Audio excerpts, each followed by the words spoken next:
તો આજ અમે એક એવી જગ્યા ઉપર જાય છીએ કે જ્યાં એક અદ્ભુત મંદિર છે અને પહાડોનો અદ્ભુત નજારો છે અને વરસાદની મજા છે. સૌથી પહેલા આપણે ગાડીમાં ગેસ ભરાઈ લીધો. ગેસ ભરાઈને નીકળી ગયા આપણે આપણા રસ્તે અને પહોંચી ગયા આપણા ડેસ્ટિનેશન ઉપર. ગાડી પાર્ક કરીને હાલવા માંડ્યા મંદિર બાજુ. અને આ મંદિર છે ઝરિયા મહાદેવનું મંદિર. અને આ મંદિરમાં જે પાણી ટપકે છે ને એ એવું નથી કે વરસાદ આવે છે એટલે ટપકે છે. 12 માસ 2400 કલાક આ પાણી ટપકતું જ રહે છે. આ મંદિરના અંદરનું જો આ બહાર ઝરણું વહે છે ને ઈ નહીં, ઈ વરસાદનું જ છે.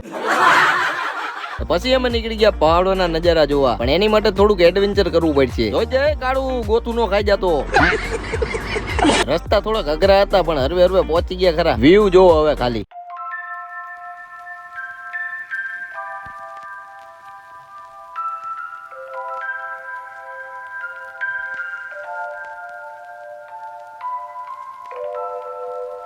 વ્યૂ જોવાની એટલી મજા આવતી હતી ને કે ઉભા ઉભા ક્યારે પલ્લી ગયા ની જ નો ખબર પડી ઝીણા ઝીણા વરસાદમાં. પણ આમ તો મજા આવી. વરસાદના થોડુંક નાહી લીધું ને પહાડોનો આનંદ લીધો અને એવા લીલે લીલા બેહી ગયા ગાડીમાં. પછી નીકળી ગયા આપણે આપણા ગામ તરફ. તો મળીએ હવે નેક્સ્ટ વ્લોગમાં. Bye bye.